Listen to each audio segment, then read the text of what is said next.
Makinig ka kapatid, wag basta-basta maniwala sa mga aral, pagpapari at pastor ang nagsalita. Tanong ko sa'yo, nasusulat ba talaga ang turo? Matatamis na sermon pero baka puro kuro-kuro. Madaming naligaw dahil sa mga haka-haka tradisyon, mga milagro, doon tayo manghang-mangha. Pero malinaw sa kasulatan, laging may paalala, ang kaligtasan ay nakasalalay lamang sa buhay na salita. Pastoro pa rin man, tao lang na may kahinaan, humihinga ngayon, patay din dahil sa kasalanan. Pero ang salita ng Diyos, buhay magpakailanman. Doon tayo kumapit, wag sa nilalang na may laman. Sabi sa Jeremias, sumpa sa nagtitiwala sa tao, mas mabuting umasa sa Panginoon sa binuan sa psalmo. Ang sabi pa nga din, wag sa prinsipe ng lupa, dahil ang tao'y may hangganan, ng salita ng Diyos ay wala. Invictus siyang hindi magagabi, mawawala na ang lahat pero siya lang mananatili. Tayo'y maniwala sa kanyang kapangyarihan, buhay na salita ng Diyos, sa kanya lang ang kaligtasan. Invictus, hindi matatalo, walang pastor, buto o pari ang papalit sa trono.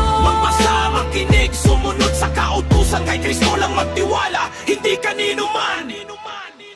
Bakit natin iaasa sa tao ang kaligtasan ng kaluluwa, kung ang aral ni Kristo malinaw na sa Biblia nakatala? Magbasa din, di lang sila ang dapat pinakikinggan. Baka sermon na matamis pero wala namang nilalaman. Maraming guro ngayon, sariling isip lang ang dala, kinakalawang ang katotohanan sa dami ng palabas nila. Pero ang salita ng Diyos hindi nagbabago kailanman, yan ang tunay na ilaw sa dilim ng sangkatauhan. Hindi mga titulo maglilitas sa pagkatao, hindi suot na kwelyo o balabal ng mga guro. Ang kaligtasan nasa aral na nakasulat na mismo sa mga salita ng Mesiyas na buhay at totoo. Sinabi nga ni Kristo sa Juan 14:6 na siya ang daan, ilaw at buhay, wala tong mintis. Walang makararating sa Ama kung hindi sa kanya lamang. Sa gawa walang bang pangalan na may dala ng kaligtasan. Invictus siyang hindi magagabi, mawawala na ang lahat pero siya lang mananatili. Tayo'y maniwala sa kanyang kapangyarihan, buhay na salita ng Diyos, sa kanya lang ang kaligtasan. Invictus, hindi matatalo, walang pastor, buto o pari ang papalit sa trono.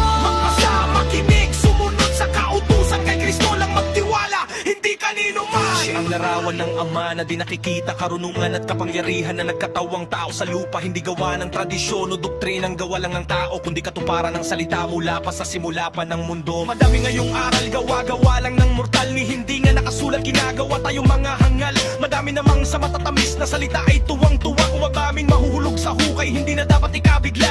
Ang tunay na guro, hindi nagahari sa isipan, ituturong magbasa, makinig at sumunod sa kalulupan. Ipapaliwanag ang ano ang sabi sa kasulatan, hindi gagawa ng sermon at kwento para kaluguran. Madami ang akala na pastor lang ang may Espiritu Santo, madaming pastor at pari ang nagbabalat kayo. Di nyo ba alam na ipupuspos ng Diyos ang kanyang Espiritu upang ang salita niyang si Kristo ay maghari sa ating isip at puso?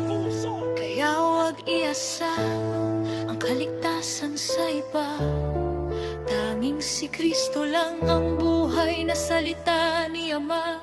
Sa Kanya itinagubili ng lahat